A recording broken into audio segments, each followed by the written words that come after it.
Assalamualaikum warahmatullahi wabarakatuh. Om Swastiastu, Namo Buddhaya, salam kebajikan. Sahabat-sahabat dimanapun juga berada, bisa dibayangkan sahabat, ada orang yang kemarin teriak-teriak paling kencang, menantang untuk dilaporkan, bahkan menolak damai atau restoratif justice, dan dia merasa paling benar.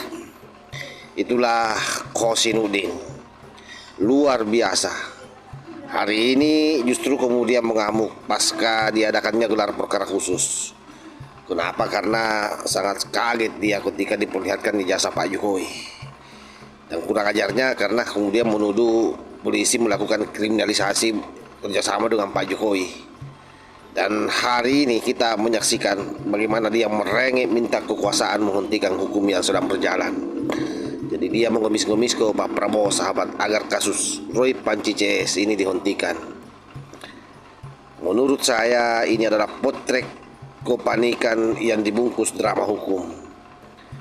Dan setidaknya di dalam video yang akan kita tampilkan kali ini ada dua, yakni Ahmad Kosinudin bersama dengan Rizal Padillah yang juga menjerit karena merasa dicekal untuk pergi beribadah. Nah, jangan-jangan Rizal Padillah ini mau mengambil jurusnya Rizik Sihab dulu, seolah-olah umrah padahal melarikan diri ke Arab Saudi. Bahaya ini, apalagi kan Rizal Padillah ini adalah sekretaris TPUA ya, atau wakil ketua umum TPUA yang merupakan ormas bentukan Rizik Sihab. Oleh sebab itu kita melihat bahwa dua tokoh satu benang merah ini mental jagoan di depan kamera, tapi menurut saya runtuh total di hadapan pasal pidana.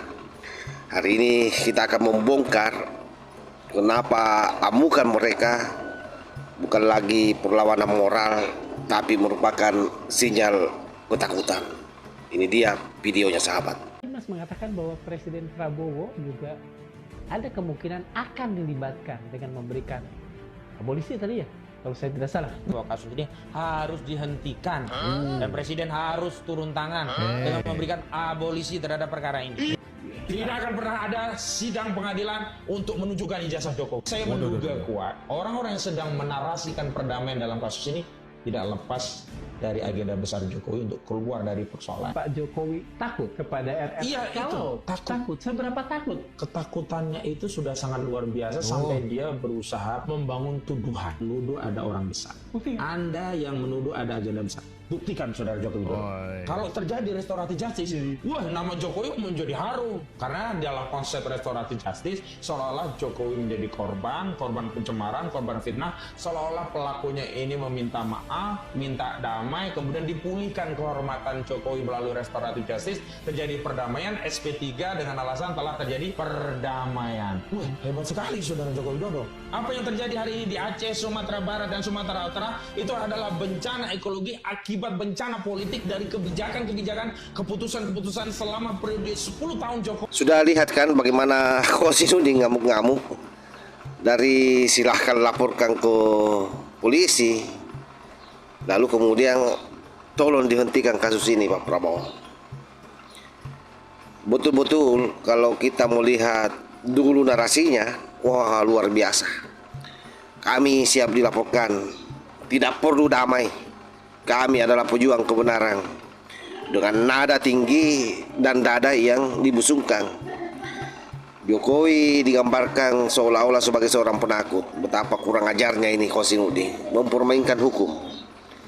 Tapi begitu pasal 32 dan 35 Undang-Undang IT benar-benar menghantam klaimnya, yakni Roy CS, apalagi ijazah sudah diperlihatkan.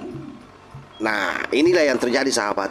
Mereka tidak lagi bicara soal pembuktian di pengadilan, tidak lagi bicara data dan forensik, tidak lagi bicara kebenaran. Yang muncul justru tuduhan kriminalisasi, serangan ke polisi, dianggap polisi ini kerjasama dengan Pak Jokowi. Dan puncaknya dia sangat berharap agar bisa dilepaskan oleh Pak Prabowo, di mana Pak Prabowo mereka harapkan untuk menghentikan kasus ini. Tentu yang menjadi pertanyaan sederhana, Dan saya kira pertanyaan ini sederhana tapi mematikan logika. Karena kalau kalian memang benar-benar yakin, kenapa harus minta dihentikan? Kenapa lari ke kekuasaan politik? Kenapa ngemis-ngemis ke Pak Prabowo? Disinilah legitimasi moral mereka runtuh total, sahabat. Sebab hukum itu, sahabat, ya harus konsisten. Yang benar itu tidak butuh perlindungan kekuasaan. Justru yang takut argumennya, yang kuat argumennya, tidak perlu panik saat diuji pasar. Jadi amukan Kosinudin ini bukan ekspresi keberanian. Jangan sampai kalian lagi terjebak. Ini adalah merupakan refleksi kepanikan karena taruhan sosial politik mereka gagal total, sahabat. Ijazah Joko Widodo palsu. Berarti dengan pencekalan dan penarikan paspor ini maka menghalangi ibadah. Gitu. Saya kira ini poin penting. Padahal relevansinya nggak ada. Gitu. Malah yang seharusnya dicekal atau itu Jokowi. Itu intinya mah begitulah. Jokowi yang kemungkinan kabur. Jokowi yang kemungkinan berlindung ke negara-negara yang lain. Mungkin yang punya potensial untuk itu Cina. Jadi justru ia yang sebenarnya harus dicekal dan keluarganya cekal, ambil paspornya. Jangan kita, tapi kita akan taat hukum. Gitu ya, insya Allah. Ya demikian ya Bapak Ibu yang saya hormati, bahwa proses pencekalan itu juga bagian dari gambaran tidak equality before the law. Tidak ada kesamaan di depan hukum. Saya kira ini juga diskriminasi hukum, bagian dari proses kriminalisasi hukum terhadap beberapa warga negara Indonesia yang sedang mencari kebenaran tentang status ijazah Jokowi asli atau palsu, yang sampai sekarang diyakini ijazah Jokowi Widodo palsu. Kalau kita melihat mukanya si tua bangka ini, si Rizal Padilla, ini luar biasa memuakkan juga. Jadi dia ngamuk, sahabat ya. Kalau kita melihat di videonya itu, betul-betul seolah-olah dia mau pergi umrah. Ya jangan sampai kamu juga mengambil jurusnya Rizik Syihab, pergi umrah ternyata melarikan diri. Ya lucu dalilnya. Yang harus dicekal katanya itu Jokowi karena dia yang menggunakan ijazah palsu. Coba bayangkan. Padahal dia sudah diperlihatkan ijazahnya Pak Jokowi itu. Kan dulu orang ini mencet-mencet tidak mau diambil BAP-nya karena belum melihat ijazahnya Jokowi. Sekarang tidak bisa ngelak. Nah, karena dia tahu bahwa dia akan diperiksa, dia mengambil langkah 1000 mau umrah. Padahal dia sudah dicekal. Ini alibi lagi ini yang dia mau lakukan, jual-jual ibadah. Karena itu saya melihatnya makhluk ini kalau berteriak, saya kira bukan sekedar emosi. Ini pembalikan logika yang berbahaya dan tidak bertanggung jawab. Karena itu kita luruskan bahwa pencekalan bukan hukuman, tapi itu adalah prosedur hukum. Diterapkan pada tersangka, bukan pada orang yang dituduh tanpa bukti. Masa Jokowi mau dicekal, sementara Jokowi yang dirugikan oleh kalian?